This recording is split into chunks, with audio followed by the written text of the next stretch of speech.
Hey Steve, how are you? Good. How you doing? I'm good. I'm good.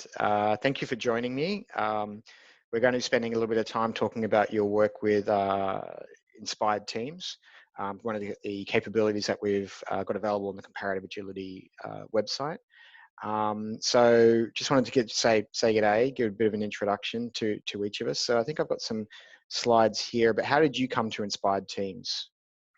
I came to Inspired Teams actually through my original work on team emotional intelligence. So my dissertation was on teams, and a colleague of mine and I, we published an HBR article in the early 2000s on team emotional Yep. intelligence, and then um, Inspired Teams is the next iteration of that, which incorporates some agile concepts into it. Yeah, because that's a big part of self-organizing teams is them to be able to have some sort of emotional literacy, so they can self-organize and work together on complex problems. So I can see how it really those two things fit together, and that's what you're saying there. That agility and that team emotional intelligence are quite tightly intertwined. Yeah, absolutely. And the emotional part turns out to be a really critical piece of making teams work well. And in my experience, teams are not really good at building a culture that processes the emotional elements of the team very well. Yeah, and that we just expect a lot of teams that just that stuff just happens. You could take someone, they're being hired for a role, they get thrown into a team, it'll just work itself out. But there's a bit more to it than that. And you just mentioned processing of events, of trauma, if there's even something that happens in the market or something like that, and being able to work effectively to move through that and be effective as a team. Then. Yeah, absolutely. And that's part of the Inspired Teams framework is building a culture that helps teams deal with the challenges that they naturally face and the failures that they face and the events that come in, and do it in an optimistic way so Mhm. that it creates energy rather than saps energy from the team. And that really plays into the agile concepts of uncertainty, the whole VUCA kind of, volatility, uncertainty, etc. We're going to have failures. We're going to have to learn and be positive about when things don't go the way that we expected. But okay, so how can we use this for a force for good in our team as opposed to sapping energy and apathy and maybe even distrust amongst our team members and the organization really at a whole level. Yeah, absolutely. Yes. Okay, so let me start sharing my slides we put together for this chat. We put together a few. Here they are. Whoops, get rid of that. Okay, can you see my screen? I can. Great, awesome. So let's just introduce ourselves. This is Stephen B. Wolff, author of the Inspired Teams um, framework, but also the Team Emotional Intelligence body of work that you mentioned came out of Harvard Business Review. My name's Simon Hilton. I'm an Agile coach and head of product management at a company called Willow in Sydney. And today we're just going to talk a bit more about that. So we just talked about how inspired teams came from a very long history of research of yourself and others, and not it's almost came in parallel or from agility. They weren't together. This doesn't come out of agility. Sorry, it's something that's just an innate part of teams and organizations. Is that correct? So in Inspired Teams incorporates the team emotional intelligence, and then I've taken the concepts from the agile practitioners and what I've seen that makes agile work really well and incorporated into the team emotional intelligence framework, Yeah. and reframed it and changed a little bit of the terminology to be more in line with agile, and it's now Inspired Teams. So it's kind of a marriage of Mm. team emotional intelligence with agile. Okay. So can we talk a little bit about, I mean, the term team emotional intelligence? I don't think people will be really familiar with it. How did team emotional intelligence come out? So team emotional intelligence, my colleague Vanessa Druskett was working at Case Western, and she was asked to write a book chapter on emotional intelligence by Dan Goleman. You know, he asked her to write a book chapter, at the team level. And Mm. so she and I were both colleagues as doctoral students. And so she asked me, would I like to join her? And we put it together back in 2000, 1999, something like that. Hmm. And that's how it came out. And we've been using it for what, 19, 18 years now. And we've done research on it and have developed the framework, the team emotional intelligence framework over the years. So that's where that came from. It was trying So to. most people, as you pointed out, would be familiar with the individual emotional intelligence. It was quite a big thing, as you pointed out, what, early 2000s, around the concept that you had kind of intellectual intelligence, which is, you know a lot of stuff, but the emotional intelligence of being able to understand your emotions, regulate them, and actually use them effectively in your day-to-day um, uh, practices and methods. So, but from what I understand, that doesn't directly translate to a team. Just because you're good at your personal emotional intelligence doesn't mean you're suddenly a whiz at a team level. Yeah, absolutely. And first of all, I just want to clarify that there's confusion about the difference between team emotional intelligence and individual emotional intelligence. So team emotional intelligence has nothing to do with the individuals. Mm. It's a team level concept. It's a team level ability to build a culture that's healthy emotionally, basically, Mm-hmm. where people can discuss things that are difficult and people can express themselves, and where challenges are not, you know, um, detrimental to the team, but they see them in an optimistic, like those types of things, where they can build relationships outside the team. So it's really building that team culture. Now, interestingly, we've done research on individual emotional intelligence and its connection to Mm-hmm. team emotional intelligence. Mm-hmm. And it turns out there's very, very little, if any, correlation between the level of individual emotional intelligence and the level of team emotional intelligence. The only Mm-hmm. place that there is a correlation is in the team leader. So if the team leader has more individual emotional intelligence, the team will tend to have more team emotional intelligence. But it's not about the collection of individuals and their emotional intelligence. It's much deeper than that. Yeah, that's a really, really intriguing concept, because I've seen it come up again and again and again, that a team is more than just a collection of individuals. Mhm. It's almost like an energy system or its own organism, which has its own needs. It has its own, um, uh, needs to be fed. It needs its own, it has its needs to achieve things, etc. But we often just think, when we look at people in a team, we go, well, it's Dave, Jan, Terry, Tiffany. But there's actually, that team has its own requirements as well. And what I'm hearing from you is that we can't just add up those people and suddenly we go, okay, or the sum of the team emotional intelligence isn't just each individual, but there's the way that the whole team processes, engages, and kind of exists really inside the organization. Absolutely. And if I had to say anything about um, some of the traps and some of the mistakes that people make in working with a team, it's making the assumption that it is the collection of individual talents. Mm. There's something much, much more profound and deeper about the way a team works that transcends the individuals. And it's hard for people to understand that, but it's very powerful.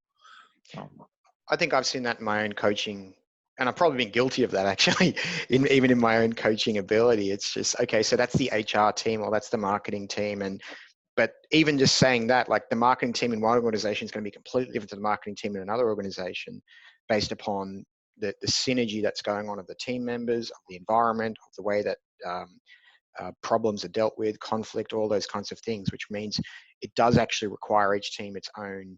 And this is where I'd like to kind of understand from your point of view, how do we address that metaphysical kind of object of teams day to day, rather than just saying it because people often need something to look at, they need something to address and talk to. Is there any advice you want to give us around how we even come to start addressing the team before we start thinking about its emotional intelligence? Start addressing, well, the emotional intelligence is a team level Mm-hmm. concept that's important to look at when you're trying to address the entire team. Mm-hmm. So when we talk about the Inspired Teams framework a little bit later, Yeah. you'll see it's really kind of a map for where a team can focus its attention as a team Yep. to help it build an environment where it can thrive, and where emotions are processed effectively, and where there's transparency, so things are Mm-hmm. not below the surface, but they're able to be shared by team members. So the whole inspired teams framework, which incorporates the team emotional intelligence, is the way that you get to that team level construct. So, one of the things that I always tell teams that I'm working with, so they will come to us with a problem. So, for example, there's slackers in the teams, or Mm-hmm. there's a dysfunctional member, or that kind of issue that they have, and they attribute it to the individual person. Yep. Or there's conflict in the team, and they attribute it to the team members not having the conflict resolution skills that they need. Mm-hmm. That's not the place to look. And so the first thing that I always tell my teams is, I ask them, so what are you as a team doing that contributes to that individual's behavior? Mm-hmm. How are you creating an environment that brings out the behavior that you're trying to correct? And Yep. almost always, it's a function of the environment the team's creating. So now, I will say, I'll put a little caveat in there. Obviously, that's not 100% of the time. Yep. It's a lot more than people give credit to. So if I had to put a number on it, 90 to 95% of the time, it's the team environment. There's 5% of the time when it's really an individual that's problematic. Yeah. I would say through my experience, I could agree with that. And even just to acknowledge that there is a team and there is an environment is often not even addressed. Saying, "Oh, this person's doing that person's doing that." Well, actually, what are we even? It's almost like a garden. Are we even tending to our garden Mhm. all around us to make sure that we are actually there is a bountiful supply of fruits being delivered. I'm going off on a tangent here with some metaphors, Yeah. but at the end of the No. day, like I'm not even sure a lot of teams are aware there is an environment to tend to, let alone is that environment a healthy one which promotes behaviors and the outcomes that we are looking to achieve. And I Yeah. think you probably see that in a lot of movements today, with companies focusing so much on culture, focusing so much on how we work together. And that's come a lot from the agile space Mhm. of team agreements and self-organizing teams, cross-functionality, which lends itself very well to these. You can see why these two topics are so well crossed over and synergistic, because they help each other very well. Yeah, absolutely. And here's the thing: about people know about culture, but Yes. here's the thing: what type of norms, what type of interaction rules, what makes up the culture? Mm-hmm. It's not something that people have an instinctual understanding of. Yep. How to create really the most effective culture for your team, so that you get psychological safety, so that you reduce conflict, so that you reduce dysfunctional behavior, so that you get innovation. What are those norms? So Mm-hmm. people know about culture, but they don't really have a framework that allows them to build it in a way that's, researched and that they understand. It's kind of trial and error. So they might eventually get there, Yep. but it's going to take a while. Yeah. Well, let's just dive into that point a bit from before about how teams are changing. What we see here on the slide is a classic, command and control versus servant leadership kind of structure. And this is the way that teams and environments are changing right now in the workplace. In fact, they probably already have changed. But in a traditional scenario, you'd have the executive telling the manager, telling the staff what to do, very much do this. This is what I want you to do. This is how I want you to do it. But in complex organizations where the problem outcomes aren't known and the solutions aren't known, we're seeing an almost inverse relationship there where it's the executive and the upper leadership, which are its responsibility to empower team members and enable them to solve complex problems. This is where it comes back to what we're talking about before with emotional intelligence. Team emotional intelligence is teams need to be able to effectively work together because problems aren't solved by one person. They're solved by entire teams. And the only way for those teams to effectively interact and really get to the hard questions, there's a lot of easy questions to solve of Yep. which are polite, where there's no conflict. But I think there's one term that came out of psychological safety which really hit me was productive conflict. It's Mhm. only through conflict that we actually challenge ideas, we discard maybe wrong ideas or the ones that aren't going to work, and we get to a positive outcome when we can actually effectively as a team work together. But the only way we're able to do that is through high trust environments, through having great emotional intelligence where we're working on the issues. We're not worried about the hurting or the um, we're productively working together in an emotional state. Mhm. Yeah, absolutely. I mean, the complex problems of today require the wisdom of every team member. Yeah.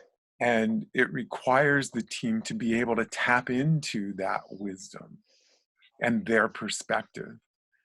And that's not an easy thing for teams to do. I mean, I find constantly that what happens is teams, even ones that are working well and think they're working well, they actually have members, because we have a survey, the Inspired Team Survey. You can dig Yep. in and you can see this. They actually have members who have been quiet. They have a perspective that's not been heard.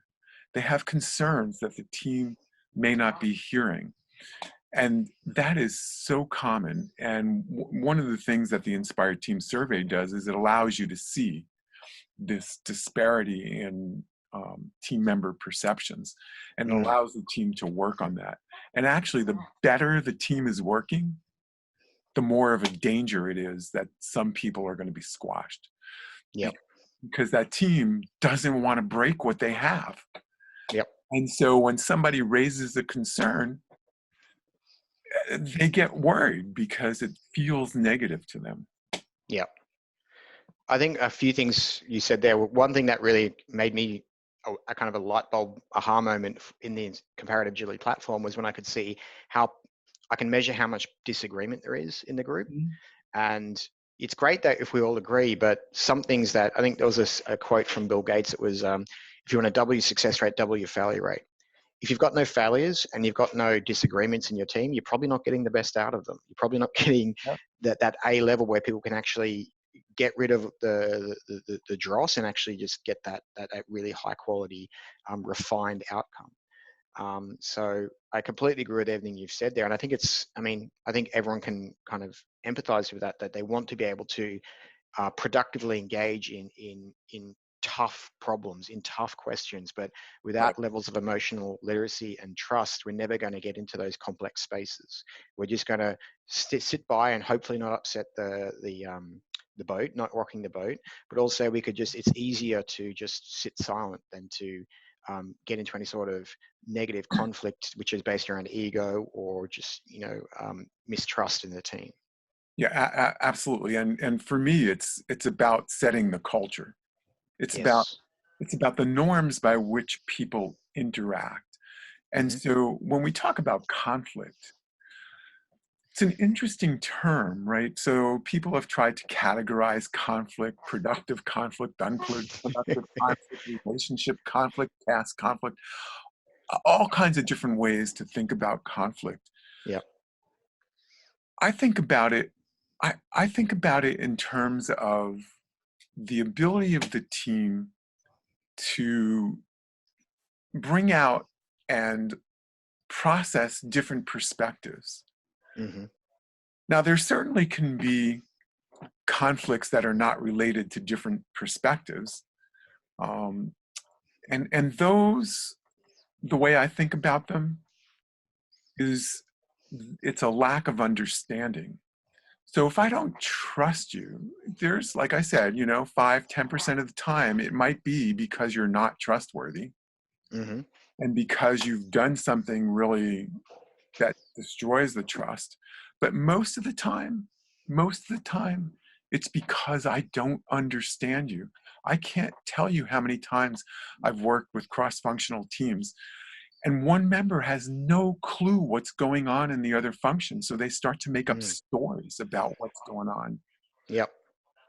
That's what causes the unproductive conflict. So I don't think of it as conflict. I think of it as a lack of understanding. Mm. And the other type of conflict I think of as, the ability to work with different perspectives. Yep. I actually find that a lot in, and it's something that I'm working on right now as well in my team, is that clear understanding of, do you understand your craft and what role you play, but also do you understand how that contributes to the wider team and how, Mhm. how we work together. I think it's understated.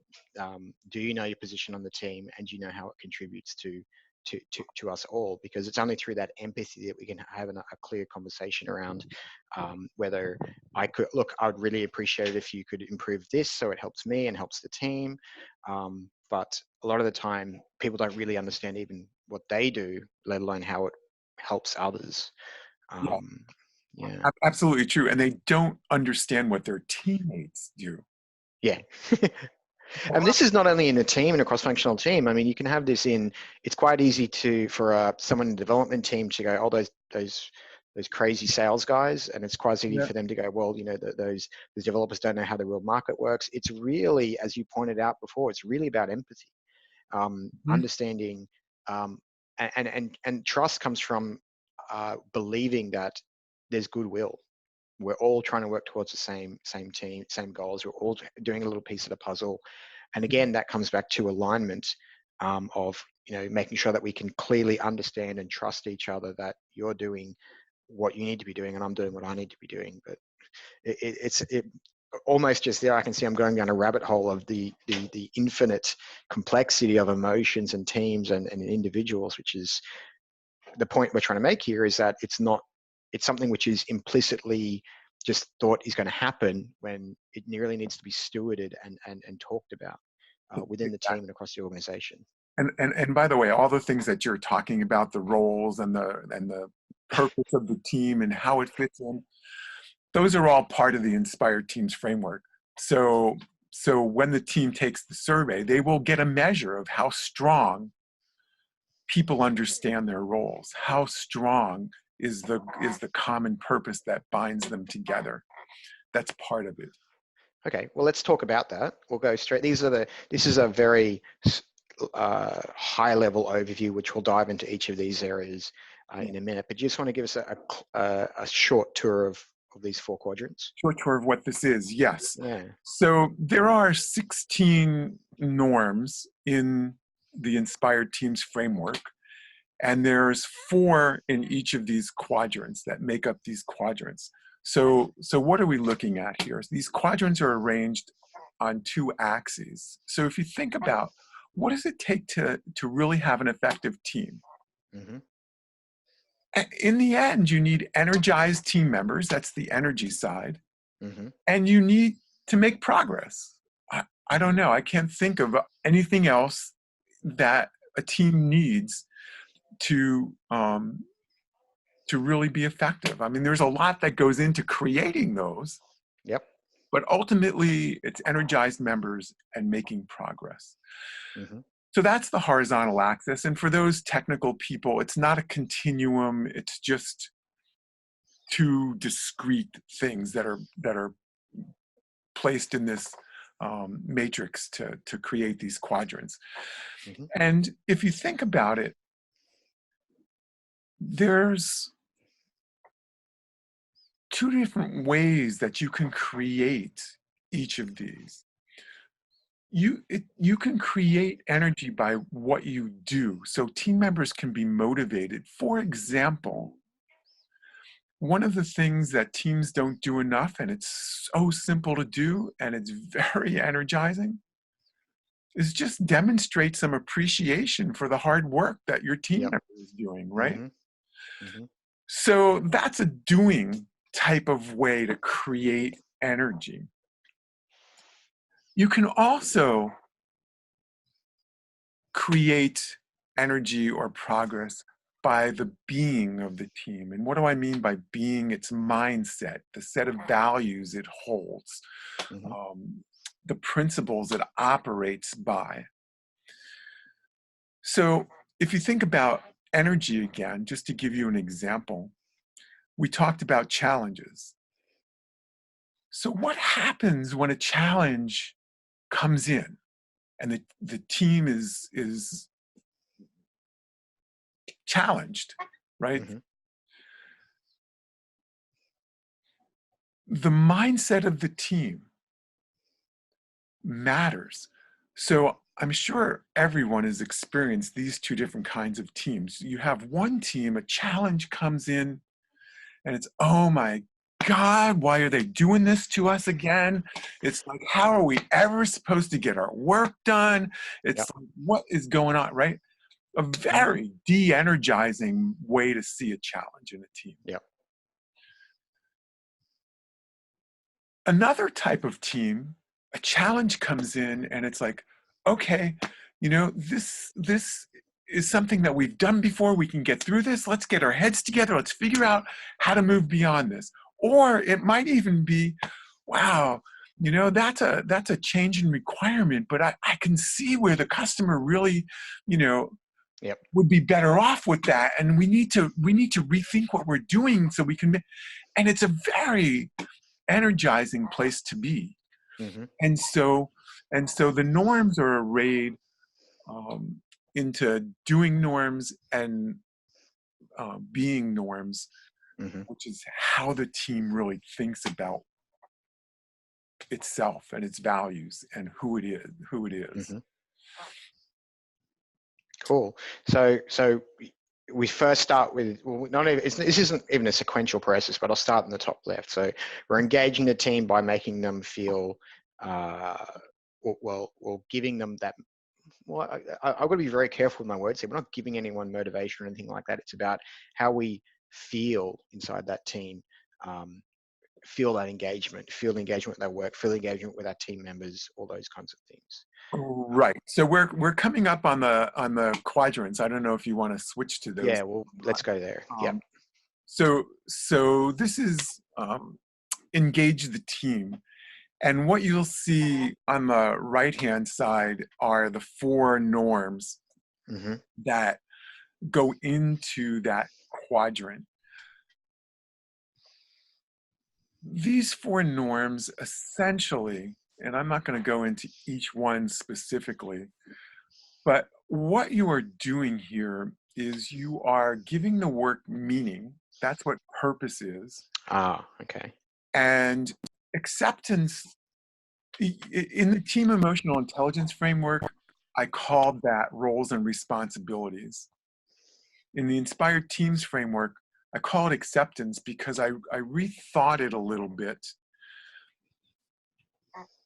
If you want to engage team members, you've got to support them to be the best that they can be. Yeah. Yeah. Okay. You need to use all of their capabilities. You need to help them grow in the areas they want to grow in. Mm-hmm. And so it's not just about giving them a clear role.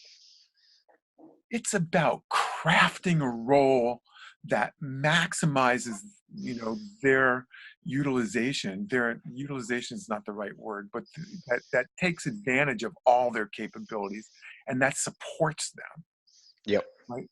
So that gives the work meaning to people. And then the other piece of engaging the team is about creating relationships. And so the norm of understanding is probably the most important norm. It's the most highly correlated to performance of all the norms. And it's about understanding your team members. And we talked a little bit about that, especially in cross-functional teams. People don't know what is going on in their teammates' life, in their function. Ah, yes. Okay. Okay.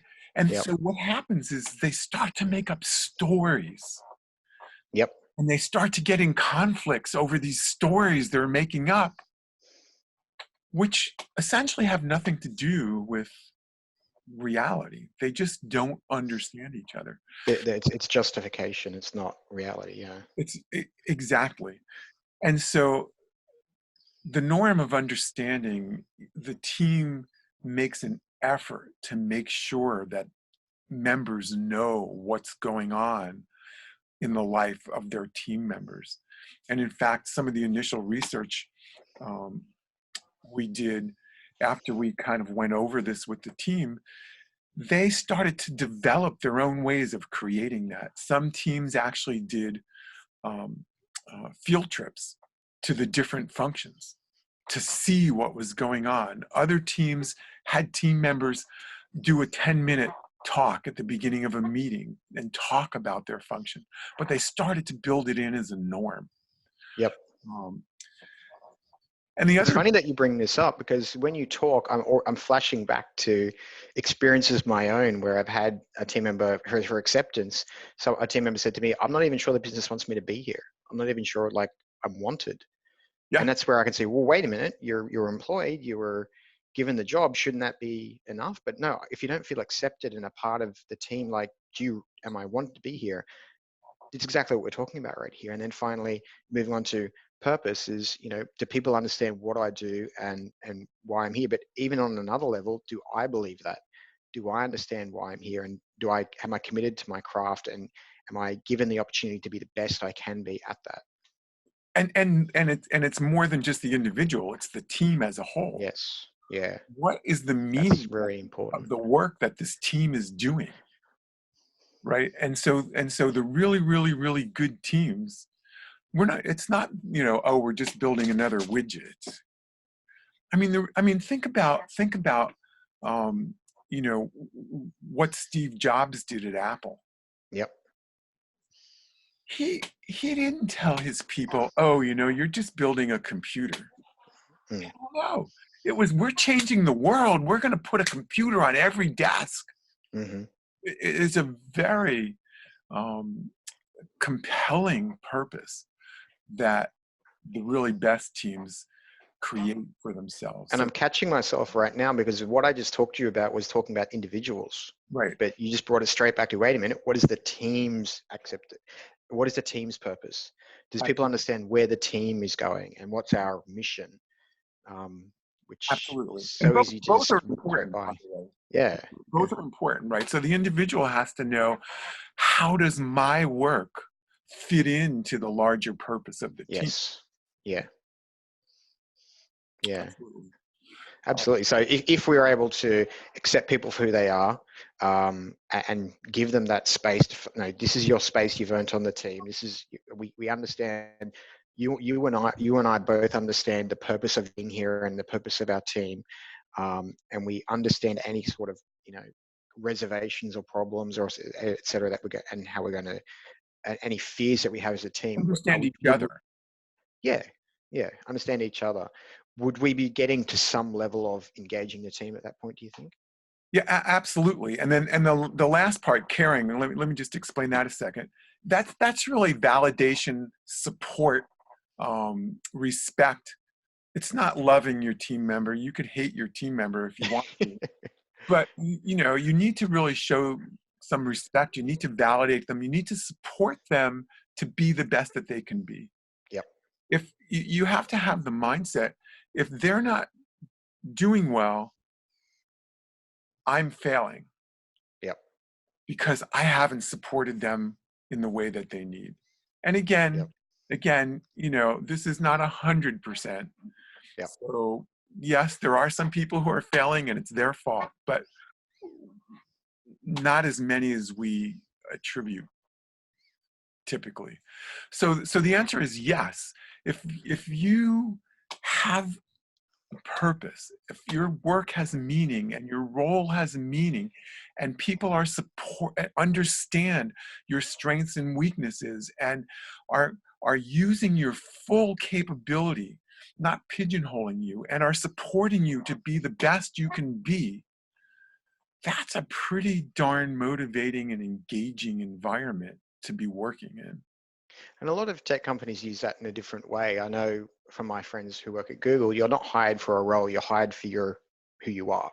And Mhm. we'll find the best place to apply those strengths and weaknesses in our organization. So it's almost a little shift in the way HR works, is that Yep. every person has a unique set of strengths and weaknesses, and there's going to be a way to apply them effectively for the benefit of them, but also the benefit of the company, not just to be in a role. Absolutely. And Google is a great example. Unfortunately, there's too many examples that are not of that caliber. So Yeah, got it. So let's move on to the next slide, enabling progress. So we got here that the team examines actions to ensure that they add value and take care of what the team is committed to. Actions that are not taken care of are not taking care of their commitments are deemed wasteful and eliminated, although responsibilities to external commitments such as regulators are taken seriously. right now, this actually many aspects of this, the Agile community already has somewhat embodied. So the anticipate Yes. blocks and remove waste. Yep. Agile does that, especially if you're using Scrum, every day. What's blocking you? And if Yep. remember back to the diagram you showed on leadership, Yep. this is where the inverted pyramid comes in, because that waste and those blocks that are impeding progress, some of them you can take care of at the team level, but some of them require support from higher levels. And so that becomes the job of the leaders, is to just remove the blocks that are impeding the progress of the team. The other two things that you see here: engage stakeholders. No team is an island, right? And so you need to really create relationships outside of your team with people and teams that can support you, that can provide resources if necessary. And then the one there that says create tools, this is one that's a little bit complicated, and especially for a technical audience. A technical audience can misinterpret that, not misinterpret it, but narrowly interpret Yeah. it Yeah. to be software tool, Jira or whatever they are, Yep. Mm-hmm. to help you. And those are certainly important. But when we're talking about teams, that create tools has two pieces to it, at least two pieces to it.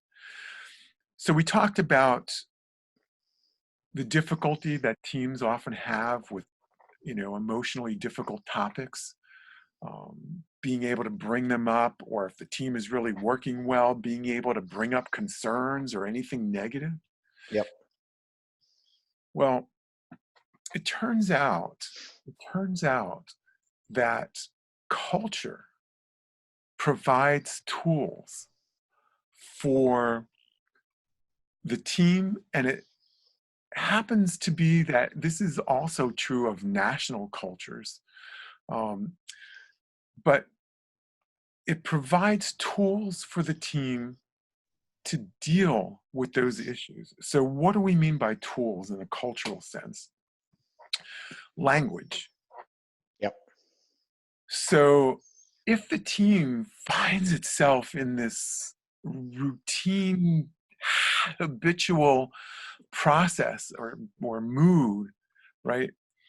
And it doesn't have a word for it, it basically doesn't exist. You cannot deal with it. Well, it's not expressed and it's not processed then. So yeah. Yes, you have no way. It essentially becomes invisible. Yep. You might be feeling it as an individual, but it stays internal because there's no Yes. way to create a collective understanding. And so simply having a language and creating a word for a situation. And let me just give you an example. A colleague of mine and I, we typically have very good conversations where we connect. Sometimes we just go on for an hour talking at each other and not connecting. Yes. And one day we stopped and we said, what is going on here? This is not a normal conversation for us. And we named it. We named it a ship's passing in the night conversation. Hmm. So instead of what happened before, which was we would just do this occasionally and we'd do it for an hour and each of us would be getting agita inside and it just have no way to bring this out. After we named it, we could say, hey, I think we're having a ship's passing in the night conversation. Yep. It also turns out that we took the time, which is another resource, by the way, Yep. another tool. Okay, so it's another tool, taking the Hmm. time. We took the time to understand what was going on there. And what we realized is we each had unconscious concerns that we were trying to get our colleague to recognize. And when they didn't recognize it, we just kept saying the same thing over, just unconsciously hoping they'd recognize it. Once we realized that, the next time we had that conversation, not only did we have a word for it, we're having a ship's passing in the night conversation, we had a tool. Hmm. And that tool was very simple. What's your concern? Mm. And I can't tell you how much time and energy and distress having those tools saved us. Yep. So that's one aspect of tools that deals with the emotional process. And there's another aspect of tools that just deals with, when you have a retrospective, for example, sometimes it's like making a New Year's resolution, right? Hmm. Well, we want, this isn't working. We want to change this. And 2 weeks later, after you make your New Year's resolution, you've pretty much forgotten that you even made a resolution, let alone follow through on it, if you're like most people. And teams are the same way. They have really, really, really good intentions to take that learning and do something with it. But when you get back into the heat of the day-to-day work, it goes by the wayside. Yep. And so what a team can do for itself is create a tool. So Hmm. let me just give you another example to illustrate. Same colleague that I was talking to you about, we would often have these conversations and sometimes we'd go off on tangents. And we wanted to fix that. And we kept saying, look, we got to stop these tangents. And we say, okay, let's make sure we stop tangents. And the next meeting we went off on tangents.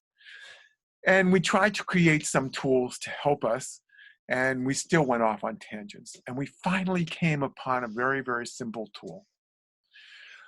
What we did was we wrote the word tangent on an index card.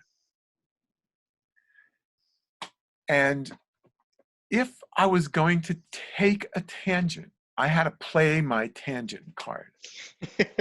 So if you notice what this tool does, first of all, the word tangent is right there in front of us. So it makes us aware of what we agreed to, that we don't want to take tangents. Yep. It creates a little bit of mindfulness Hmm.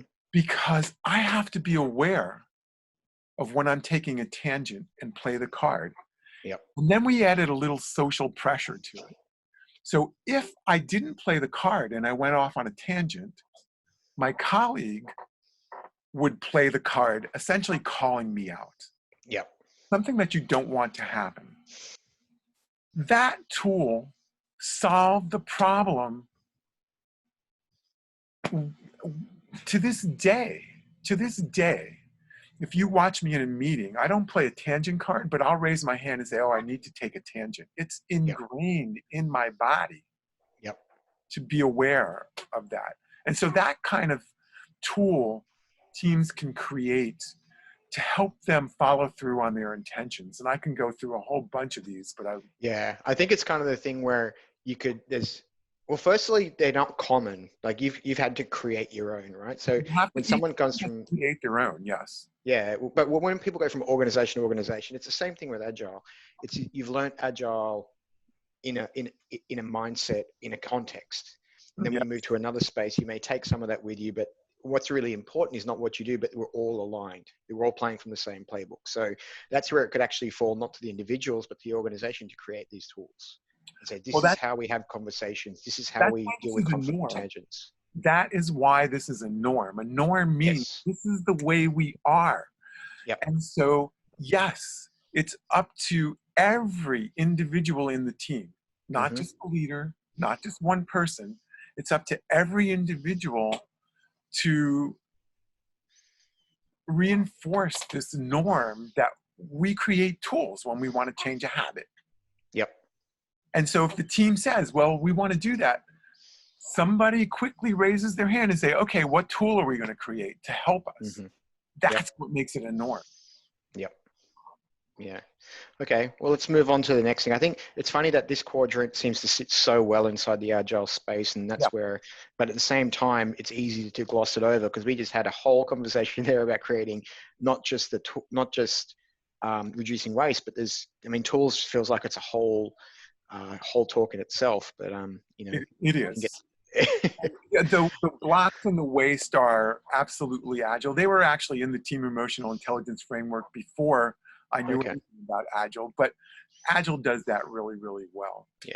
Um, Cool. the others are Which agile fits into this as well, though, is the growth mindset of actually when we're faced with a challenge, how do we handle it? I think this comes back to what you're saying yeah, and before. this quadrant actually is the quadrant that's most inspired by agile. Yep. So in this particular quadrant, just as a piece of information, the only norm that was in the team emotional intelligence minds framework was the optimism one. Mm-hmm. The other three were added as a result of understanding what agile is about and what agile does. Yep. Yeah, so this really is it's about learning and dealing with uncertainty and creating possibility and innovating and creating breakthroughs is what really this quadrant is about. Mm-hmm. And in order to do that, and again, this is in the mindset piece, right? So this is essentially, how do we think about uncertainty? How do we think about challenges? Are we optimistic? How do we deal with failures? Mm-hmm. When things are uncertain, how do we deal with that? Do we experiment? Do we have curiosity about it? Yep. That type of mindset is what this quadrant is about. And it creates a world of possibility is something that I also tend to call this quadrant. Yeah. Because it creates breakthroughs and possibilities from operating here. Yeah.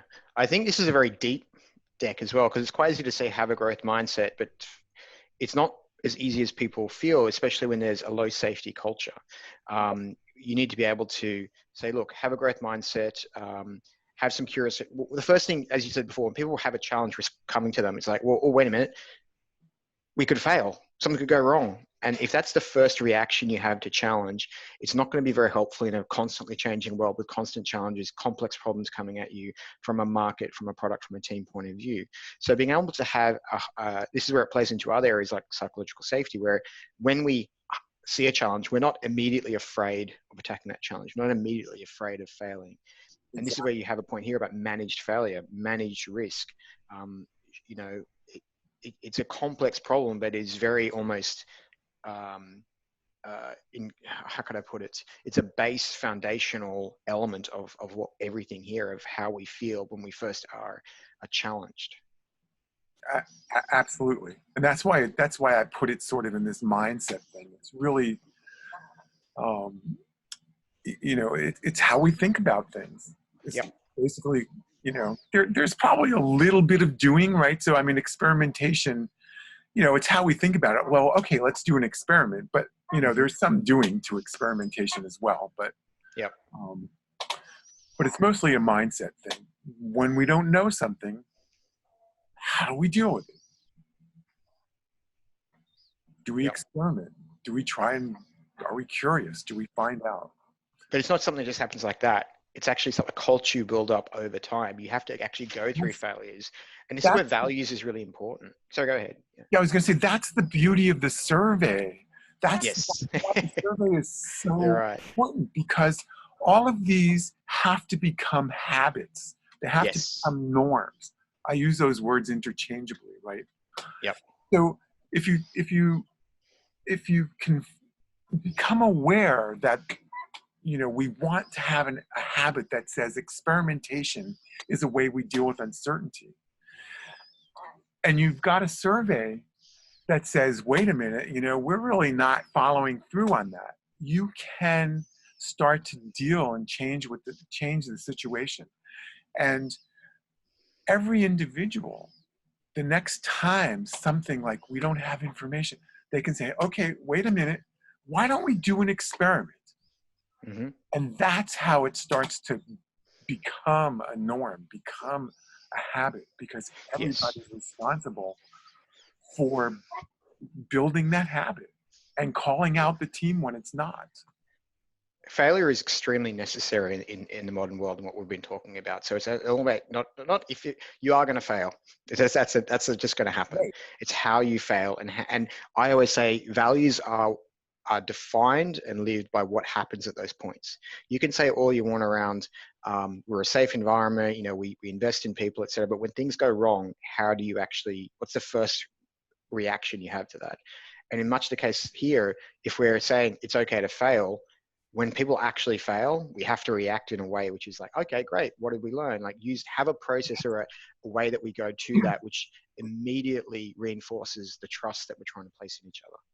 Exactly. So if you are aware that this is an important norm, exactly as you said, when there's a failure, and it's in some organizational cultures, there is a tendency to blame, right? You don't want, right? Because they haven't quite gotten the HR practices to focus on the team, and they're still rewarding individuals. Yes. So when an individual fails, they're thinking, oh, well, this is going to affect my review, so I better find somebody else to blame, even if it's unconscious. Yep. So that it doesn't affect me, right? And so when that starts to happen, the team members need to speak up. No, wait a minute, let's learn from this. Let's figure out what we can do next time. How do we, right? And somebody needs to speak up and support that person, a caring behavior, not let them feel like they've failed. Well, my advice was to not let it just happen, because it needs to be a planned out way of dealing with things. Because the immediate thing, as you said, people will almost unconsciously go into fight or flight reflex. Yes.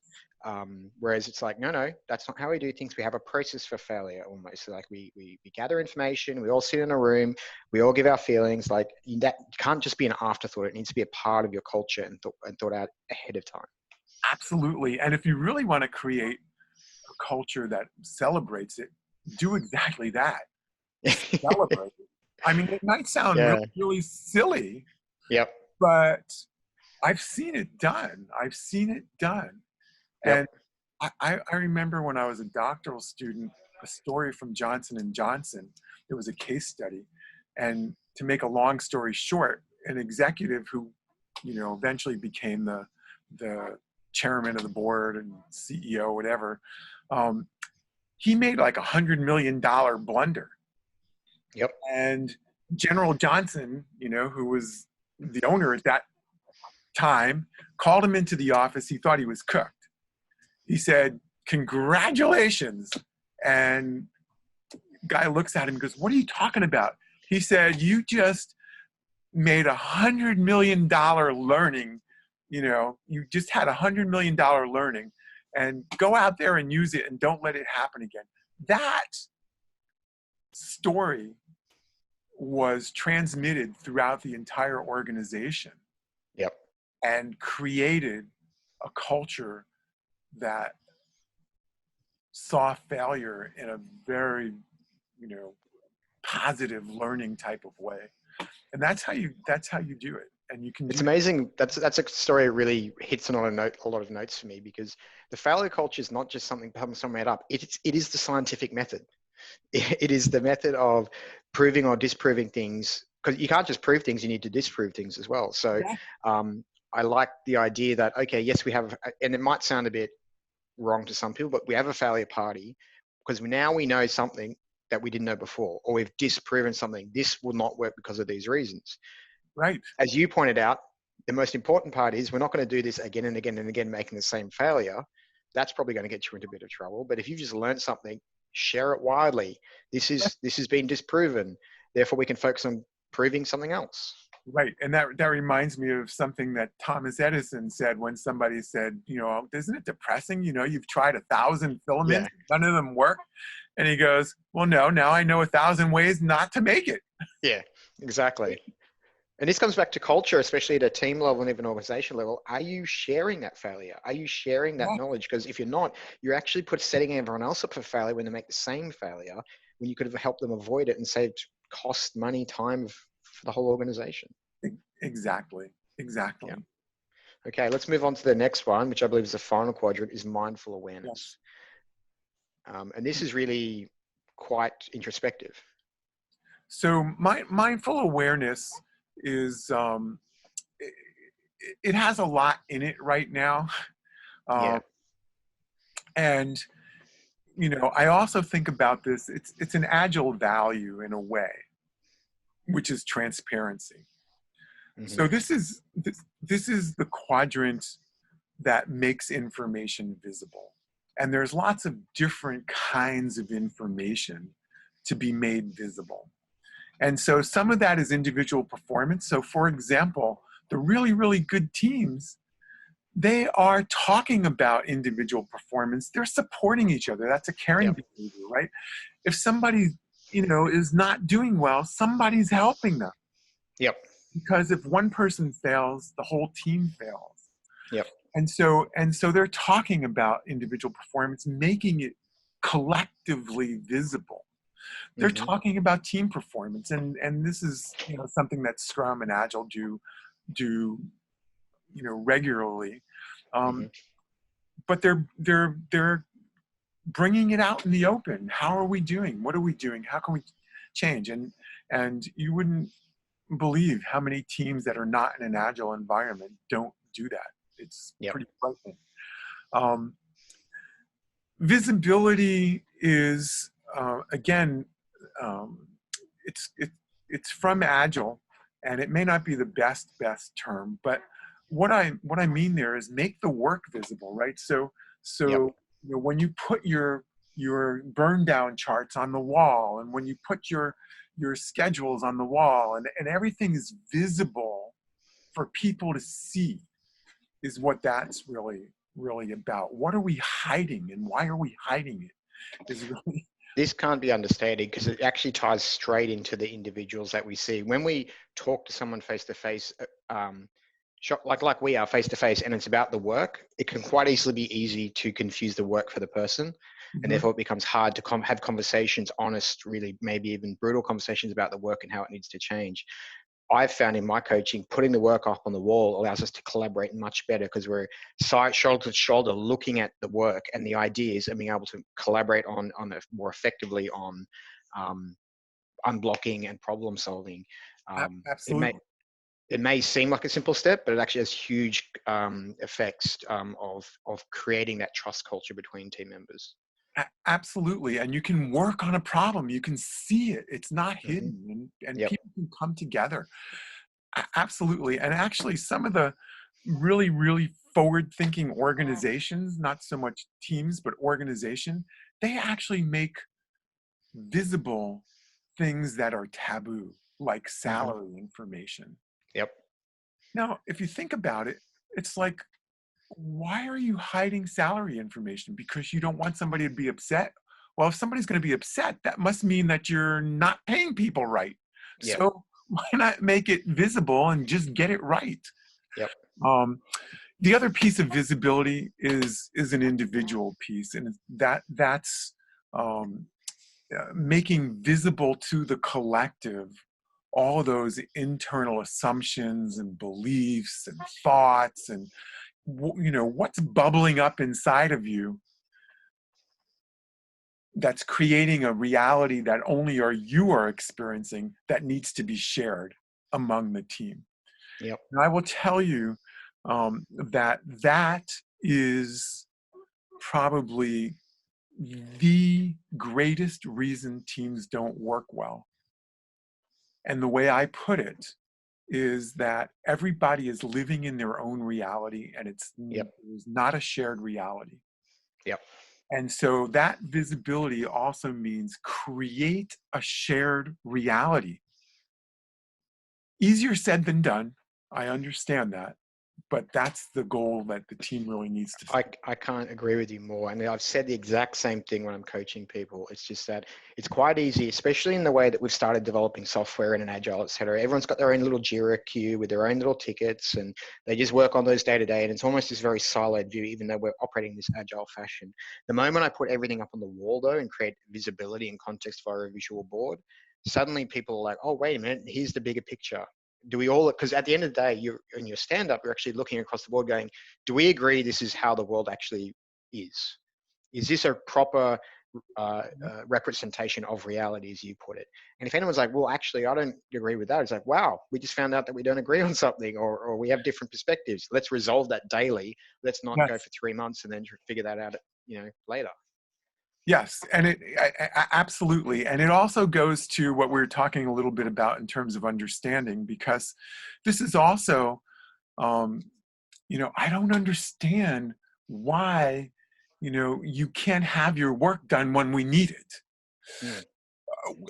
Instead of letting that sit inside, if you can get the concern out, and it does take some skill here, but if you can get that concern out, the person can help. So this is where the norm of understanding comes in as Yep. well, right? Yep. So the idea is to understand each other. I don't understand what's going on, and the person can explain. My boss just threw 10 projects on me and told me that these are really, really critical. He doesn't care about this project we're working on, Yep. and my bonus is not going to be affected if I don't get that work done, Yep. right? And so now all of a sudden there's a little empathy, and people can understand each other a little Yep. bit better. So it's making that type of thing visible as well. Awesome. Yeah. So that's it. I think we're coming to the end of the 4 quadrants. Yeah. But if we just back up a little bit, there they all are.